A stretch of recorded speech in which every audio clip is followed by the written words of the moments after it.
Hola a todos, ¿cómo están? Bienvenidos a esta nueva clase virtual de la asignatura. Ya nos encontramos en los últimos temas de la misma. Y en esta oportunidad vamos a trabajar con el tema de las demencias. Para poder empezar a hablar este tema de la demencia, tenemos que pensar que generalmente cuando se llega a la edad de ser un adulto mayor, empiezan a aparecer lamentablemente diferentes tipos de problemas, que no necesariamente están vinculados a una patología, en muchos casos sí, lamentablemente, pero son propios de la edad, de diferentes cambios que se van a producir, ya sean de origen biológico, como pueden ser tantos internos como algunos externos, por ejemplo la aparición de las canas, la caída del cabello en algunos casos. Respecto a las internas puede ser la pérdida de control de alguno de los esfínteres, la postura, la marcha, entre tantos otros componentes que tienen que ver con el componente biológico. Aquí en la imagen podemos ver una caricatura que justamente trata de graficar eso. Otro de los aspectos o cambios que pueden haber tienen que ver con cambios sociales, asociados muchas veces a la jubilación, a la dependencia en algunos casos, y algunas consecuencias psíquicas que podemos nombrar, por ejemplo, pueden ser estas alteraciones que son las demencias, o también puede haber alteración inclusive llegando a la idea de suicidio en algunos casos, dependiendo cómo perciba la jubilación o la sensación esto de ser útil o no en el seno familiar, sentirse que es una carga, entre otras cosas. Entonces, con todo esto en la cabeza, que ya lo que significa llegar a esta época, a este tiempo en nuestra vida, se agregan todo este conjunto de problemas que vamos a tener que abordar. Y dentro de uno de estos problemas que aparecen está justamente el que estamos abordando ahora, que es el contenido de demencias. Vamos a recordar entonces algunos de los temas que ya vimos en clases anteriores. A este grupo de enfermedades lo vamos a también agrupar en un cuadro más grande, que son los trastornos cognitivos. Los trastornos cognitivos, por definición, van a ser una alteración de los procesos mentales. Muchas veces estos trastornos cognitivos pueden estar vinculados a la alteración de la comprensión, a la alteración del juicio, al razonamiento, y especialmente en esta patología que vamos a desarrollar ahora, lo alterado es justamente la memoria. Estas alteraciones cognitivas pueden suceder de dos maneras. Pueden ser que sean reversibles, como puede ser, por ejemplo, en el caso de algún consumo problemático de alcohol o de otra sustancia psicoactiva. Cuando es eliminada posterior la droga del organismo o la sustancia, esta pérdida de la memoria va a ceder definitivamente. O también puede suceder secundario algún traumatismo, sobre todo que tenga afectación, todo lo que tenga que ver con el sistema nervioso. En muchos de los casos, también como en esta patología que vamos a ver, los trastornos son de carácter irreversible. Cuando nosotros hablamos de trastornos que están vinculados a la memoria, estamos hablando del conocimiento. Y todavía, a pesar de que estamos ya agrupándonos dentro de estos trastornos cognitivos, aproximadamente hay más de 70 tipos de trastornos distintos vinculados a esta alteración de la memoria en particular. Vamos agrupándolos, esto ya lo hemos visto en clases anteriores. Dentro de los trastornos cognitivos había un gran grupo que eran lo que constituían los delirios. Otro grupo que no vamos a trabajarlo ahora, es que eran los trastornos amnésicos. Y en este caso sí vamos a trabajar nosotros con el tercer gran grupo de trastornos cognitivos, que son las demencias. Acá tenemos una imagen de Salvador Dalí que justamente trata de graficar esto. Y lo simbolizo de esta manera porque muchas veces a estos pacientes se les dicen que se le están volando los pajaritos de la cabeza, cuando justamente hay recuerdos que se van perdiendo. Según la Asociación de Psiquiatría Americana, en el año 2000, ha definido a las demencias como un trastorno mental que se caracteriza por numerosos déficits cognitivos. siendo el principal el deterioro de la memoria, como veíamos en la diapositiva anterior. Tiene que haber este deterioro de la memoria y al menos una de las siguientes alteraciones. Y aquí les voy a pedir que presten atención, porque estas 3A que nosotros llamamos la triple A, las deben conocer, las deben conceptualizar y sobre todo las deben entender y saber identificar en diferentes situaciones o en diferentes pacientes que se les puedan llegar a presentar. Y además lo tienen que agregar estas 3A seguramente a su diccionario particular de definiciones o conceptos clave en esta materia. Estas tres van a ser la agnosia, la afasia y la apraxia. Vamos a analizar en cada una de estas tres palabritas la raíz de la misma, que ya nos van a dar, nos pueden servir de ayuda para poder comprender a qué refieren. Por ejemplo, la agnosia. La agnosis tiene que ver con el recuerdo. La agnosia, ¿qué es lo que a qué va a referir la agnosia? Justamente a la pérdida de la capacidad de poder recordar. En este caso se pueden empezar a olvidar en un comienzo de la patología pequeñas cosas, a veces nos olvidamos o nos confundimos los nombres de los hijos o de los hermanos, cuenta de nombrar a uno de los hijos, empezamos a nombrar desde el más grande hasta el más chico, hasta que llegamos a caer y tal vez no necesariamente sea algo de estrés, tal vez sea un síntoma precoz de alguna demencia que tenemos que prestar atención, y en estados avanzados de la enfermedad el sujeto ya no se va a acordar ni siquiera de la persona que duerme al lado de él después de 20 años o 40 años de haber vivido con esa persona. Entonces, este es el primer síntoma, la agnosia, que es la pérdida de evocar recuerdos. La segunda es la afasia. Si ustedes analizan la raíz de la palabra, no puede decir la palabra, no puede decir el concepto. La persona que tiene la demencia no puede evocar un determinado concepto. Vamos a ponerle una situación de ejemplo para que lo podamos comprender mejor. Suponiendo que estamos cenando y a una persona le convidamos un postre que es algo dulce. Y yo le quiero decir a la persona que me diga cómo está. Y le puedo preguntar tranquilamente, ¿qué tal está el postre? Y la persona tal vez me quiera decir solamente dulce. El postre está dulce. Pero esa palabra, ese concepto dulce, que es el que él quiere evocar, no lo va a recordar. No va a saber no le va a encontrar el sentido. Y ahí aparece este síntoma. Entonces va a empezar a utilizar lo que se llaman circunloquios. Un circunloquio son palabras, ¿sí?, o conceptos que se pueden utilizar que van a tratar de describir. Podríamos pensar que son como descriptores del concepto, pero que el sujeto no lo puede evocar a ese concepto, entonces empieza a decir cosas o palabras o sinónimos de eso que está vinculado a lo que él quiere decir ante la impotencia, ante de no poder evocar ese concepto.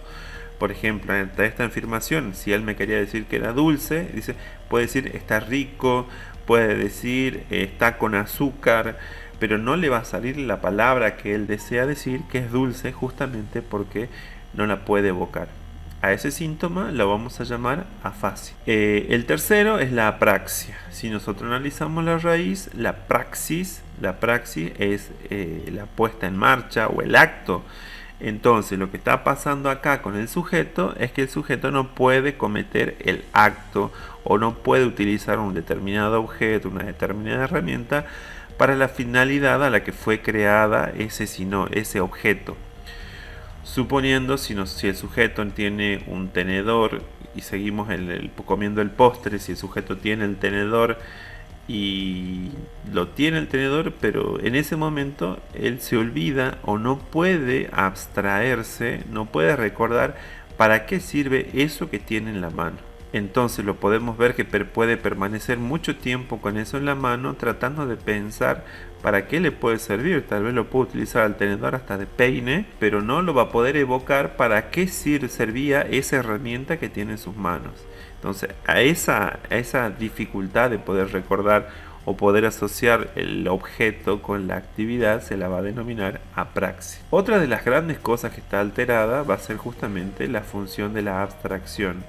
Recordemos que la abstracción era justamente a poder analizar, poder intelectualizar, o sea, poder razonar subjetivamente una construcción de un fenómeno para poder trasladarlo a la realidad.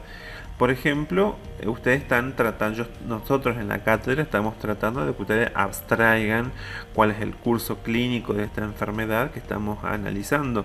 Para eso le vamos presentando diferentes diapositivas tratándoles de explicar el tema. Para que ustedes reconstruyan en su cabeza abstractamente cómo sucede ese fenómeno. Entonces esa construcción mental el sujeto no la puede hacer. Yo le puedo explicar algo, por ejemplo, cómo llegar de un punto A de la ciudad a un punto B, y este sujeto no lo puede construir porque no tiene esta capacidad de abstracción. Entonces es importante recordar esto, porque en función de esto yo también debo considerar a la hora de plantear mis cuidados enfermeros más adelante. Vamos poniendo en situación, vamos conociendo un poco más de la enfermedad.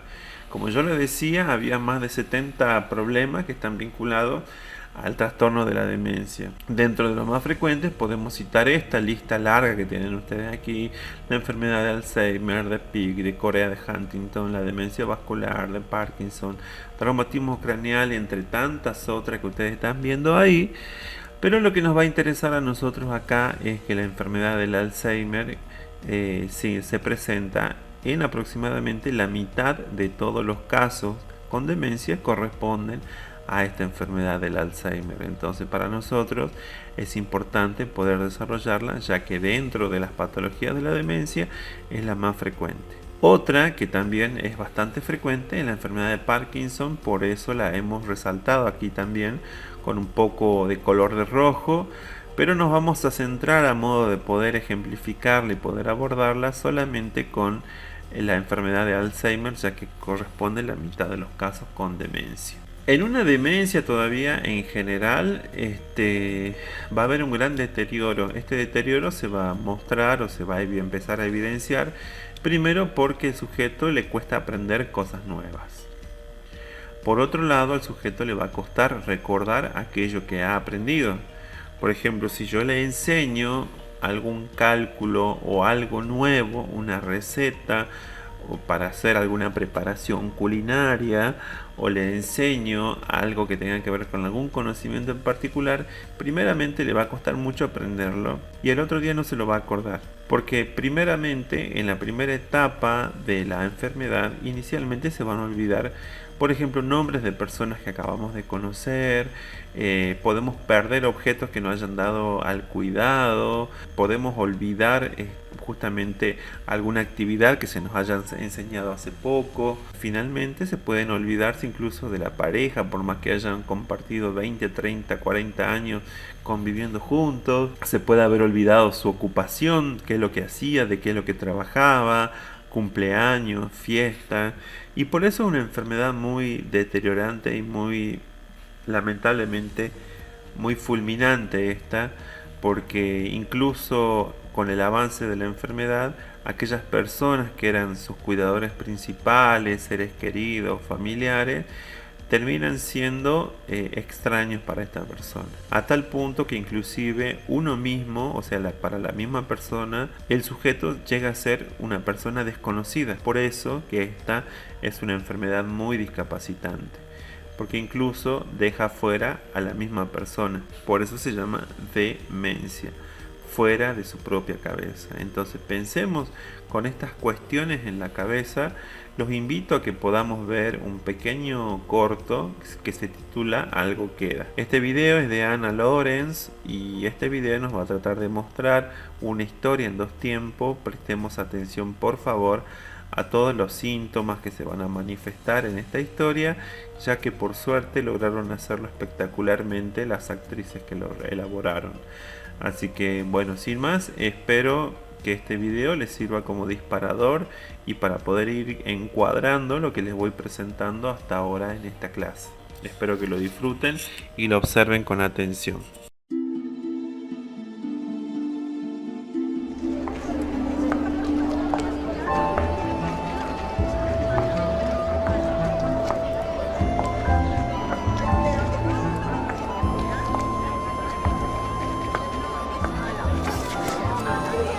Verás cómo te lo pasas muy bien y haces muchos amiguitos, ¿eh?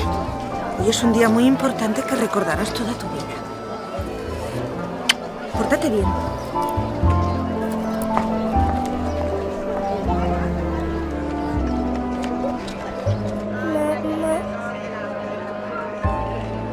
Déjeme. Te vas a venir no conmigo. me voy a quedar aquí. Tranquila. Me quedo con estos viejos. Tranquila, Por vale. favor, vámonos a casa. Hija, vámonos a casa. Por favor, vámonos a casa. Mamá, tranquila. Vámonos a casa. Nos vamos a casa.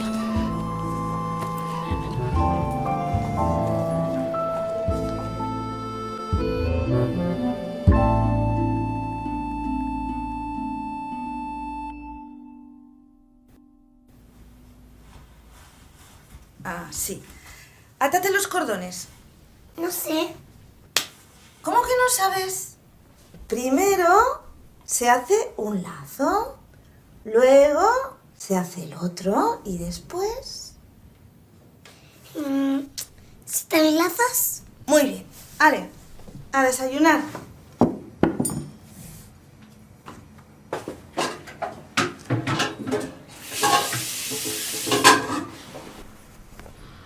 No, mamá. Con los cubiertos, usa el tenedor.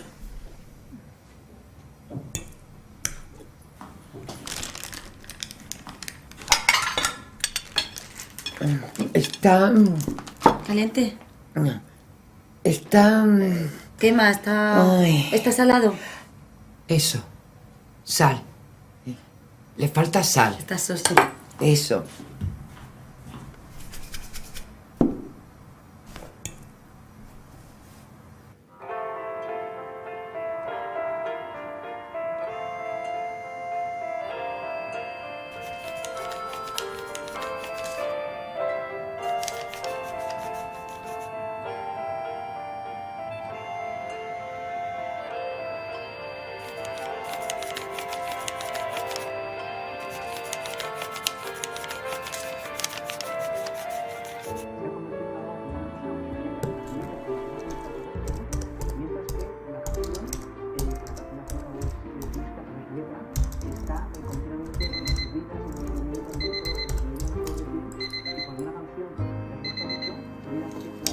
Mamá, la alarma.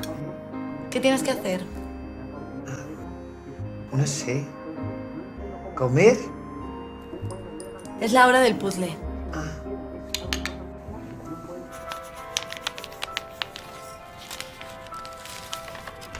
Mamá, ¿qué hora pone? Las 4:30. ¿Qué cómo lo sabes? Pues porque la aguja pequeña marca las 4 y la grande las 6, que son 30 minutos. ¿Lo entiendes?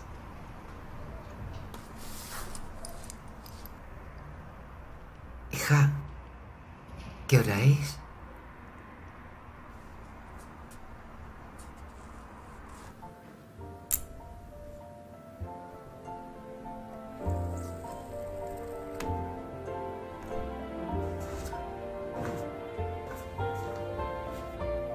Ven aquí.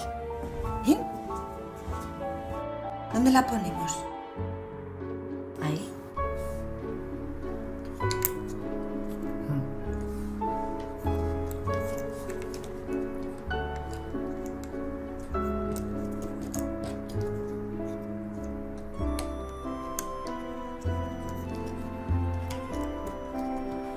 Muy bien.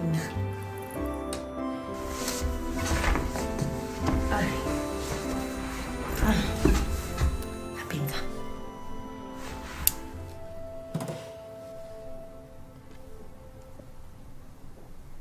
¿Sabes, mamá? A veces me pregunto cómo te las apañaste para criarme tú sola.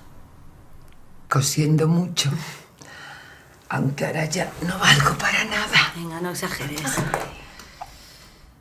Si quieres levantarte al baño a medianoche, me avisas. Nada de levantarte tú sola. No. Dame un beso. Felices sueños, mi amor.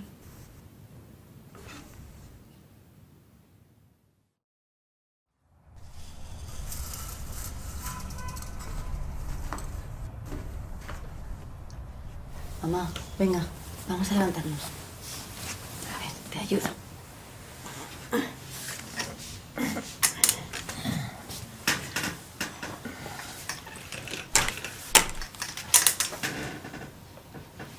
Venga, mamá. Venga, que te voy a lavar. Levanta el brazo. Que no. Levanta el brazo, mamá. No quiero. Mamá, por favor. Estoy limpia. Mamá, por favor, colabora un poco.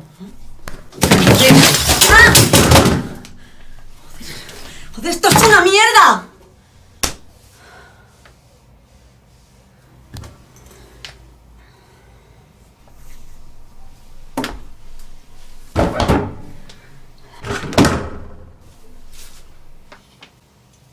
Venga, mamá. Ya está, mi amor. Ya está. ¡Vamos! ¡Hala! ¡Qué bien se ha portado ella! Ya está, ya está, ya está, ya está. Ya está.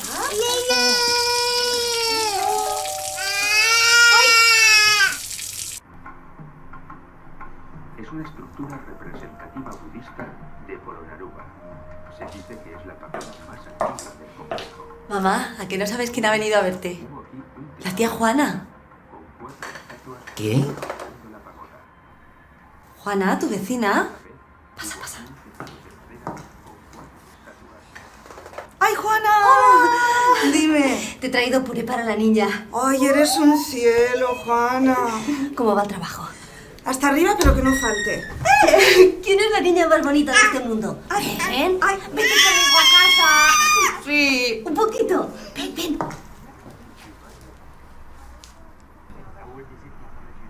¿Y esta vieja quién es?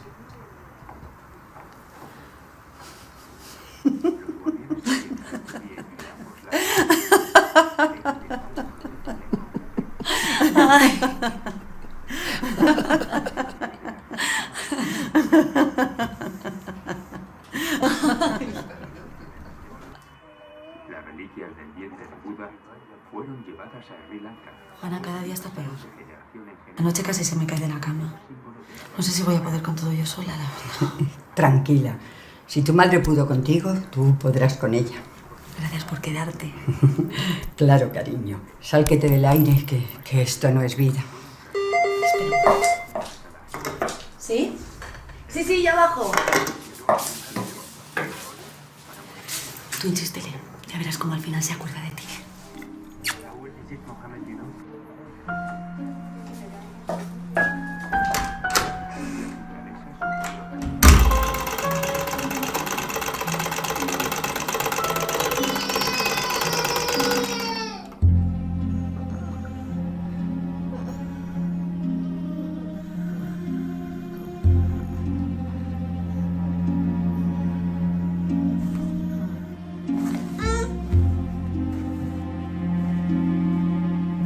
Mi amor, a dormir.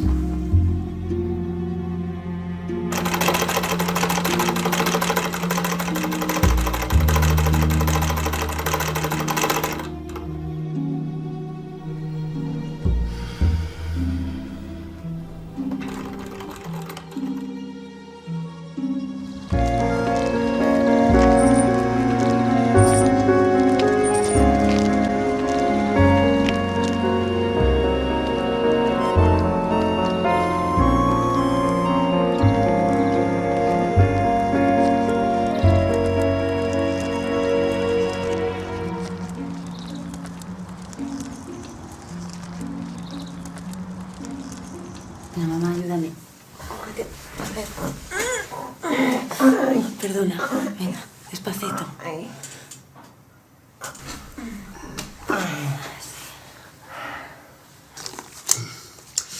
Estas llagas no tienen muy buena pinta, ¿eh?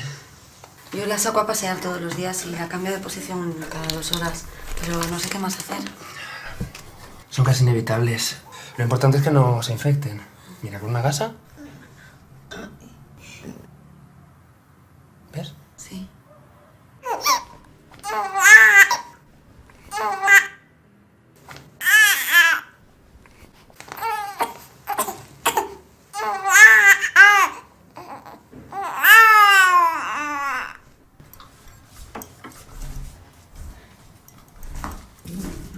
Mamá, tómate esto. ¿Quieres? ¿Un yogur? ¿Te lo traigo? Mamá. Mamá, ¿sabes quién soy?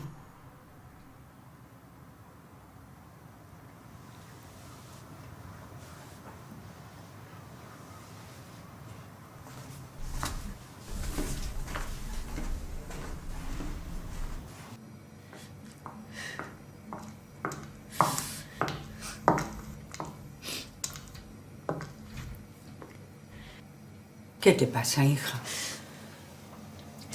Es que yo sabía que esto iba a pasar. Que llegaría el día en que no me iba a reconocer, pero aunque no me podía imaginar, es que a mí me iba a pasar lo mismo.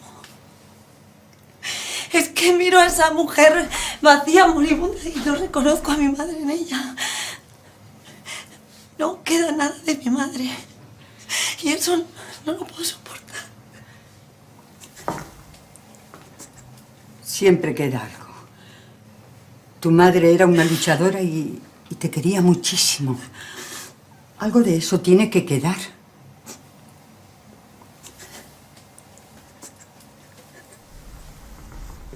Siento haberle llamado, pero como tenía fiebre estaba preocupada.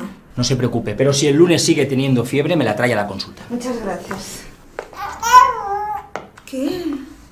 ¿Cariño? Por favor, doctor, prefiero saber la verdad. Mire, su estado es crítico. No podemos hacer más.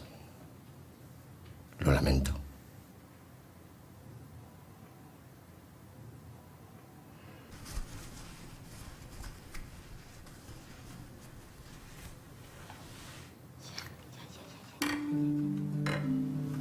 Mi bella niña, duérmete, a las estrellas llegarás, la luna y el sol te acompañarán.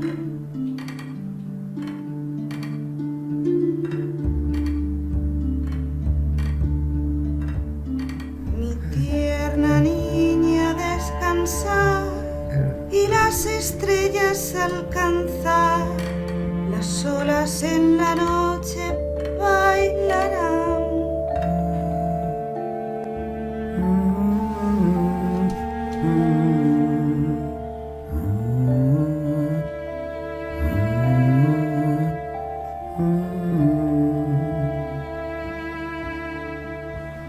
Mi dulce niña, duérmete, a las estrellas llegarás, sin dormir no podrás despertar.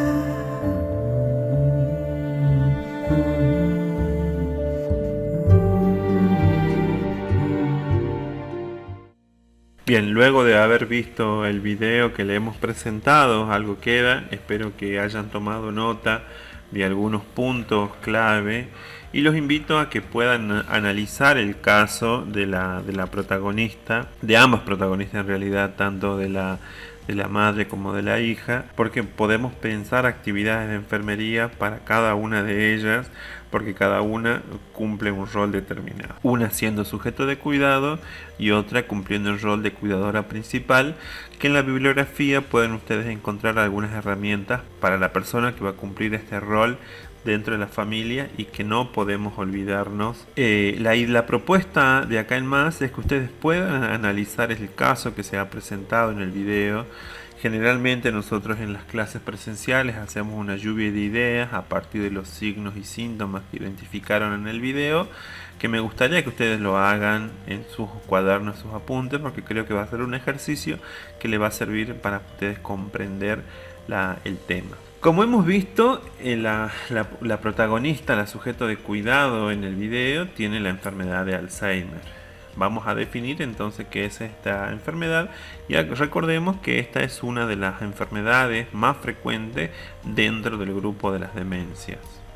El Alzheimer, por definición, es una enfermedad neurológica degenerativa que va a ser irreversible y progresiva, que va a tener un origen desconocido y que comienza de manera insidiosa. Yo acá le agregaría que es lenta e insidiosa. En este cuadrito tenemos nosotros, que también lo van a tener ustedes disponible en la bibliografía, quiero que le presten especial atención, ya que en el artículo de la revista BEA se distribuye a la enfermedad de Alzheimer en 3 fases y va a tomar 5 variables para poder ir comprendiendo. Y esto lo podemos contrastar tranquilamente con el video que hemos visto. Respecto a la memoria, cuando comienza la patología, primero se olvidan pequeñas cositas, pequeños nombres de personas, sobre todo que recién conoce. Pueden ser que se olviden algunos objetos, que se olviden, por ejemplo, dónde dejó el monedero, dónde dejó algún elemento que haya comprado recientemente. Pero hacia el final de la enfermedad no va a poder reconocer a los amigos, ni siquiera familiares, ni siquiera la pareja con la que haya compartido 30 o 40 años. Respecto al comportamiento, puede haber pequeños cambios de humor al comienzo de la enfermedad. Se enoja cuando justamente se va dando cuenta que hay cosas que no van saliendo como esta persona había calculado, cuando las cosas se pierden de control, cuando tiene que pagar una boleta y no encuentra la plata. Entonces ahí esas cosas obviamente le van a generar gran frustración.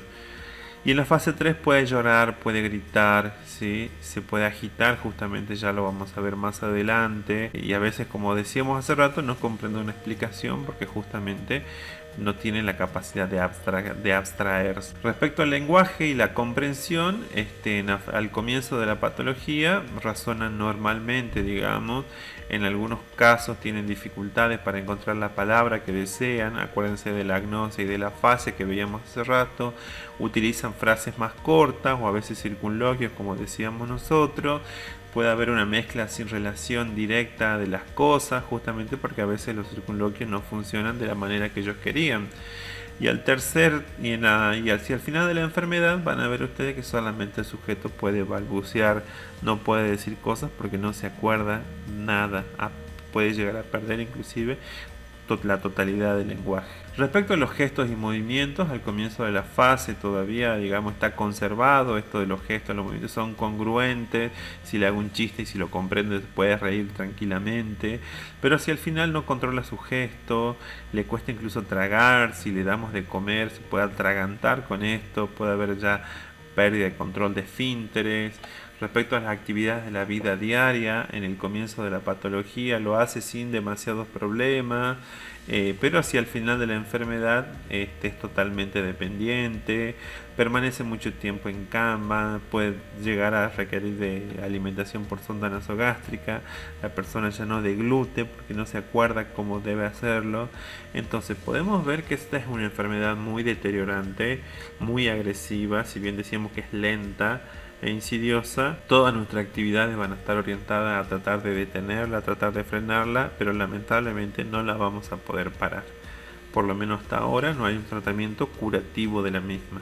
Respecto al diagnóstico, siempre se va a hacer un diagnóstico probable de lo que está pasando, en función de descartar otros trastornos. Se va a hacer un diagnóstico por descarte y solo se lo va a confirmar cuando el sujeto lamentablemente muera y se haga una autopsia, si es que se le llega a hacer, y se pueda poner un pedazo del cerebro en un microscopio y se puedan ver la presencia de anillos neurofibrilares. Entonces ahí se va a confirmar que el sujeto sí una demencia del tipo Alzheimer, o si no, siempre va a ser por diagnóstico probable. El tratamiento, lamentablemente, como dijimos a lo largo de la clase, esta enfermedad no se cura. Y el tratamiento, por ende, va a ser sintomatológico, o sea, para tratar de ralentizar la enfermedad. Y aquí juega mucho el rol del enfermero y en la terapéutica de este paciente, ya que las actividades pueden ser recreativas, muchas veces de carácter cognitivo, de bajo nivel cognitivo, para poder ejercitar esta memoria, porque va a ser lo que más se va a deteriorar. El pronóstico lamentablemente es devastador para el sujeto, como así también para su familia, y en algunos casos a sus cuidadores, que en la mayoría de los casos, cuando la familia no tiene recursos, el cuidador o los cuidadores principales son integrantes de la familia. Y por una cuestión histórica y social, muchas veces este rol en las familias cae en las mujeres, ya sea la madre, ya sea la hija de... pero muchas veces el cuidado de estas personas recae sobre ellas. Entonces tenemos que pensar como enfermeros también cómo vamos a ayudar a estos cuidadores principales, y en algunos casos, no todos, el cuidador principal también podemos ser el personal de salud o los enfermeros en algunos casos, ¿sí? Pero lamentablemente, dada la frecuencia que tiene esta patología, la mayoría son atendidos o viven en sus domicilios, y los cuidadores son, digamos, del tipo informal, son los familiares. Y a medida que avance la enfermedad, van a ir viendo ellos mismos, esta familia, el mismo sujeto va observando cómo se va perdiendo y cómo la enfermedad va arrebatándole a su ser querido, a tal punto que el sujeto, como decíamos hace rato, queda demente, queda fuera de sí mismo inclusive. Algunas de las actitudes de enfermería que debemos mantener y cuidar en esta patología va a ser siempre mostrar empatía en toda situación, porque es una situación muy angustiante para la familia, para el mismo sujeto. Recordemos que en muchos casos en estos pacientes, cuando se les diagnostica por primera vez esta enfermedad, pueden llegar a tener inclusive hasta riesgo de suicidio. ¿Por qué? Porque cuando una persona se entera que tiene una enfermedad, muchas veces la mayoría empieza a investigar de qué se trata su enfermedad o le pregunta al mismo médico qué es lo que va a pasar. Y al enterarse qué es lo que va a pasar y cómo va a terminar esta persona, en algunos momentos, en algunos casos, tiene el mayor riesgo de suicidio en la primera etapa. ¿Por qué? Porque todavía lo puede hacer. ¿Sí? Así que vamos a prestar, eso es algo que no debemos olvidar en esta persona. Muchas veces porque asocian a que ellos van a ser una carga, a que van a molestar en la familia, a que pueden llegar a fracturar las relaciones familiares y a veces incluso por una cuestión de dignidad personal pueden llegar a intentar esta ideación suicida, ¿no? Suelen resultar cómicos a veces por lo que dicen, por estos circunloquios que son graciosos, a veces ni siquiera palabras son lo que se llaman neologismos. Pero debemos respetarlos desde este marco de empatía, debemos tratar de comprender qué es lo que le está pasando, porque las cosas que él dice no son graciosas para él, ¿sí? Entonces tenemos que tratarlo con el mayor respeto posible, no burlándonos de lo que le está pasando. Cuando hablamos con él tenemos que interactuar o hacerlo con paciencia, con una voz pausada, con una voz tranquila, con una voz lenta. Recordemos que hay procesos cognitivos de comprensión, de abstracción, que la persona va a ir deteriorándose progresivamente. Entonces no nos va a comprender si le hablamos, le decimos 1000 cosas a la vez. Mensajes cortos, órdenes cortas, que él pueda comprender. Y recordemos que él no va a poder construir muchas cosas por la pérdida de la abstracción progresiva que va a ir teniendo. Siempre ser sincero con la persona, no crearle falsas expectativas también, tanto a su familia como al cuidador principal, pero sí tenemos que educarlos a ellos, ya lo vamos a ver en las actividades, justamente para poder hacer más llevadera esta situación. Vamos a fomentar el diálogo sobre la enfermedad, tenemos que preguntar a los cuidadores cómo la están llevando a la situación, siempre y cuando si ellas desean hablarlos. También se lo podemos preguntar al mismo sujeto si está en condiciones de poder responderlo. Lo hará cuando él quiera, no vamos a forzar la situación, pero estas actitudes son siempre primordiales a la hora de atender este tipo de pacientes. Algunos objetivos del cuidado, digo algunos porque no son todos, recuerden que la práctica de enfermería es situada y por más que tengamos algunas etiquetas diagnósticas que nos orientan, como puede ser la NANDA, los NIC y los NOC, cada sujeto y cada situación va a ser particular e irreemplazable. Primero que todo vamos a tener que valorar el estado de salud y acá vamos a valorar desde las condiciones ambientales en las que él está viviendo, algunos datos clínicos, si hay alguna otra patología de base, porque no puede ser diabético y encima tiene Alzheimer. Entonces tenemos que ver desde el control de peso, signos vitales, tenemos que valorar todo lo que se nos ocurra, va a entrar en este objetivo que va a ser el tema de la valoración del estado general de salud. Y no necesariamente lo vamos a hacer solamente nosotros, sino que podemos hacerlo en muchos casos interdisciplinariamente. Otro objetivo va a ser tratar de mantener la salud física al máximo posible. Estos pacientes pueden llegar a tender a estar mucho tiempo en la cama. Vamos a tener que plantearle algún tipo de actividad donde puedan movilizarse, donde hagan actividades físicas adecuadas a su situación, pero que las puedan realizar. Esto va a ayudar en la terapéutica. Tiene que haber, tenemos que estructurar o favorecer un ambiente seguro que sea lo más adecuado posible para esta persona. Vamos a promover la socialización del sujeto de atención y su independencia al máximo posible. Siempre va a estar mediado esto de acuerdo al avance de la patología. Y vamos sobre todo a preservar la unidad familiar, y sobre todo acá aparece una figura muy importante para nosotros que va a ser el cuidador informal. O sea, estoy hablando de las personas que lo van a cuidar o que van a tener la mayor parte del cuidado a su cargo, que tenemos que enseñarles, tenemos que prepararlos cómo van a cuidar a su ser querido, y sobre todo es importante involucrar a la familia. Está comprobado que mientras más personas se involucren en el cuidado de las personas, menor va a ser la carga que van a sentir estos cuidadores y por ende más llevadero va a ser el cuidado.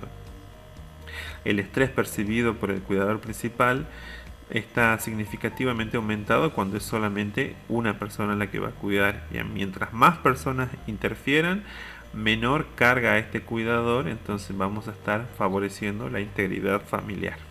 Vamos a pensar y vamos a elegir solamente algunos de los problemas más frecuentes que se dan en estos pacientes. No van a estar necesariamente aquí expresados en concordancia con los objetivos que hemos planteado, porque esto no es un caso en particular, ¿sí?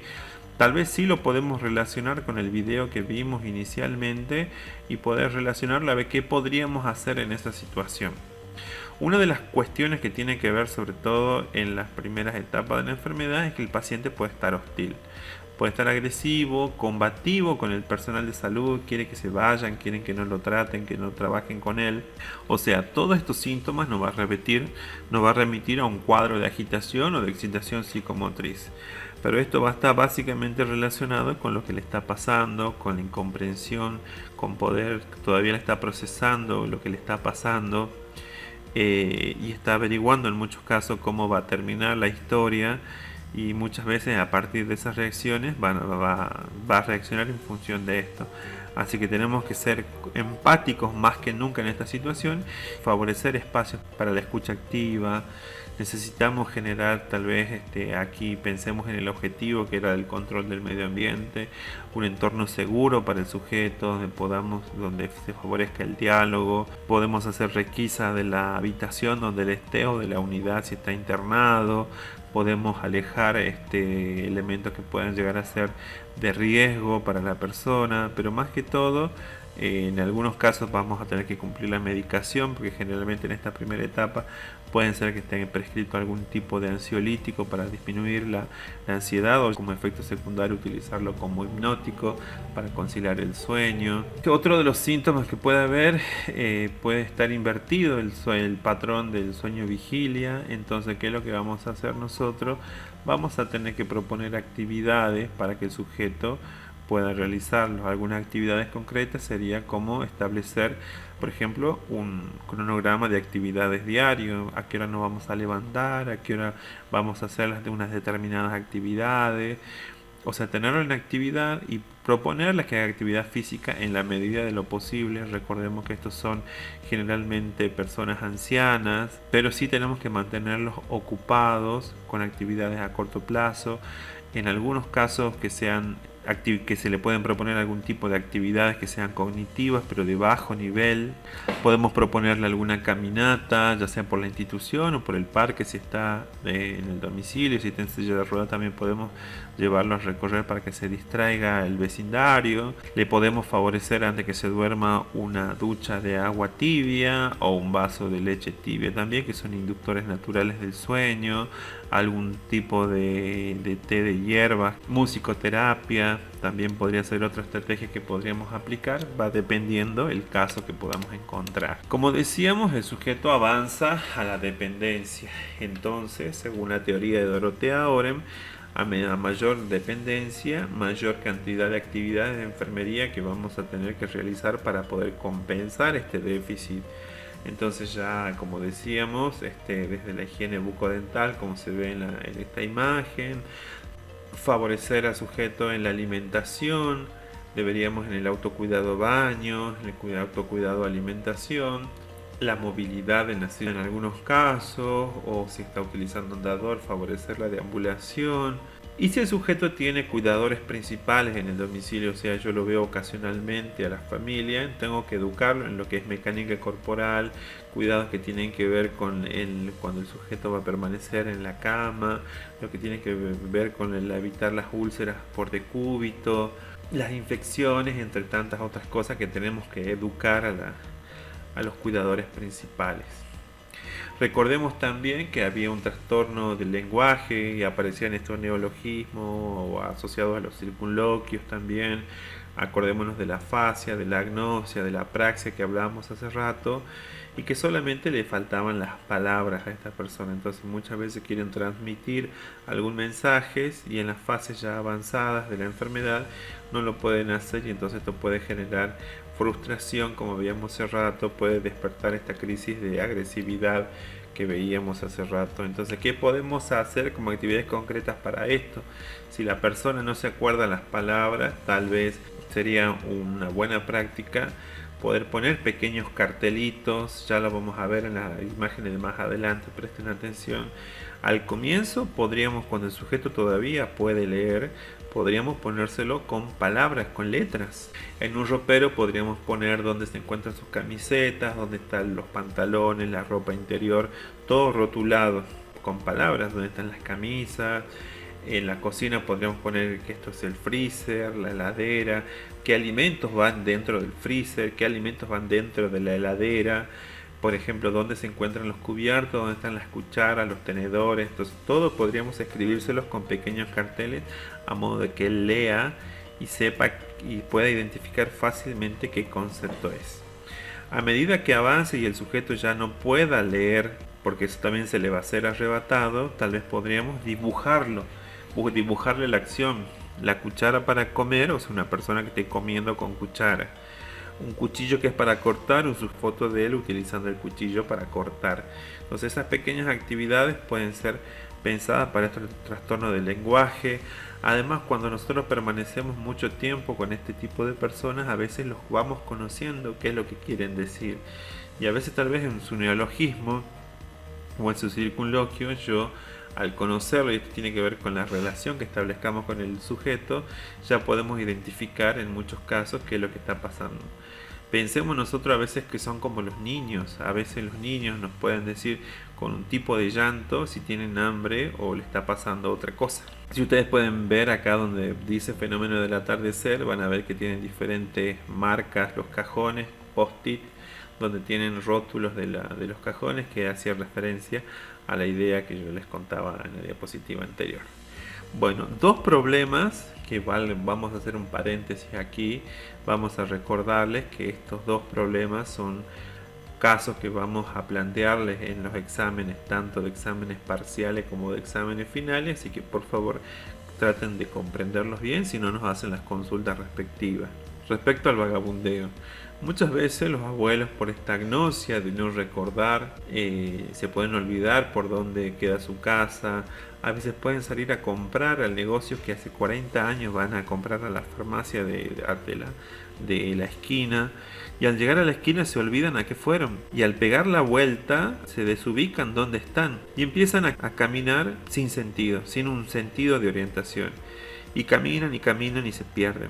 Eso muchas veces asociado y empiezan a vagabundear. Es por eso, si ustedes se ponen a pensar, la cantidad de abuelos que se pierden muchas veces es justamente porque se olvidan a dónde van o hacia dónde estaban y hacia dónde van. Entonces debemos cuidarlos a los abuelos, que no se nos pierdan. Eso también es un cuidado de enfermería, y también recomendarle a la familia que tiene este tipo de patologías que en algún momento puede abrir la puerta y se puede ir. Por eso a veces en el parcial que hemos pasado nosotros le poníamos como ejemplo en algunos casos qué es lo que pasaba. Había un conjunto de abuelos que quedaban encerrados en su casa, y no necesariamente el hecho de que dejen a los abuelos encerrados en la casa sea malo. Si nosotros lo pensamos, que son personas grandes, primero por la seguridad propia de los mismos abuelos, ¿no?, que a veces son víctimas de muchos ataques contra su integridad, ya sea física o económica, pero también muchas veces para poder protegerlos, que no se vayan, más si todos se saben que tienen esta patología, porque a veces los hijos jóvenes que están en edad de trabajar tienen que trabajar largas jornadas en el día y no tienen quien pueda cuidar a estos abuelos, entonces los dejan solos en la casa y para que no se escapen, los dejan justo para que no se vayan a vagabundear en el sentido del síntoma, los dejan encerrados con llaves justamente para que no se pierdan. En otros casos podríamos tal vez conseguirle una cadenita o una pulsera o una identificación que la porte siempre, donde esté su dirección, donde esté su nombre, a quién tienen que llamar si es que llegase a encontrarlo. Entonces estas pueden ser actividades concretas para poder evitar el vagabundeo y si el sujeto se pierde pueda ser referenciado generalmente por la persona que lo va a encontrar o en algunos casos la policía. Otro cuidado también que podríamos proponer acá es justamente avisarle a los seres queridos o a los allegados. Si el sujeto fue 40 años a comprar a la farmacia de la esquina, entonces avisarle al farmacéutico si lo ve, que tenga cuidado, o a las cercanías donde él se moviliza, entonces avisarle a la gente el problema que está cursando y que tengan cuidado con esta persona. Otro fenómeno que puede aparecer, que lo estamos viendo aquí también ilustrado, es el fenómeno del atardecer. Y acá va a aparecer otro concepto que quiero que ustedes lo anoten en su diccionario de la cátedra, que es el concepto de ilusión. En el fenómeno del atardecer, el sujeto va a tener una alteración de la percepción, pero no necesariamente va a ser una alucinación como veíamos en otras patologías. Aquí lo podemos comprender como una ilusión. El sujeto ve algo que no hay en ese lugar. Por ejemplo, pueden ser espectros, pueden ser sombras, y entonces el sujeto, esta sombra o eso que está viendo, esa ilusión que está viendo, le puede generar grandes niveles de ansiedad. Y su reacción va a ser normal a ese objeto o a esa situación que él está visualizando y le va a generar gran ansiedad. Va a querer salir, va a querer escaparse de la habitación o de la casa donde está, tal vez eso sea el comienzo para que después termine vagabundeando. Pero él va a querer escaparse y va a tener la reacción obvia frente a esa situación. Y todo esto se va a generar a partir de estas ilusiones que a veces pueden generar, por eso toma el nombre de fenómeno del atardecer, que son horarios donde ya el sol se está escondiendo.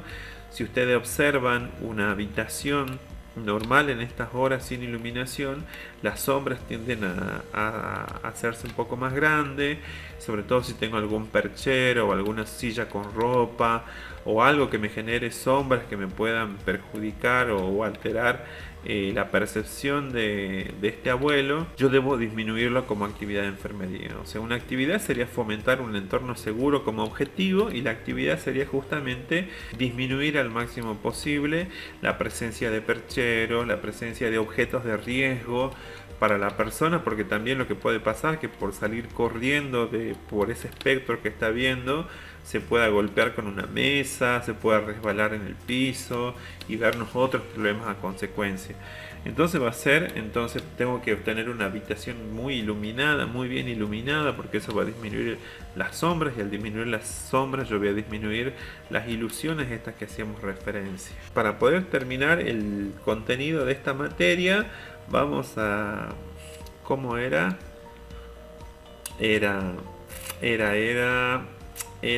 Bueno, ya no me acuerdo, así que la terminamos acá. Muchas gracias y hasta las próximas clases. Hasta luego.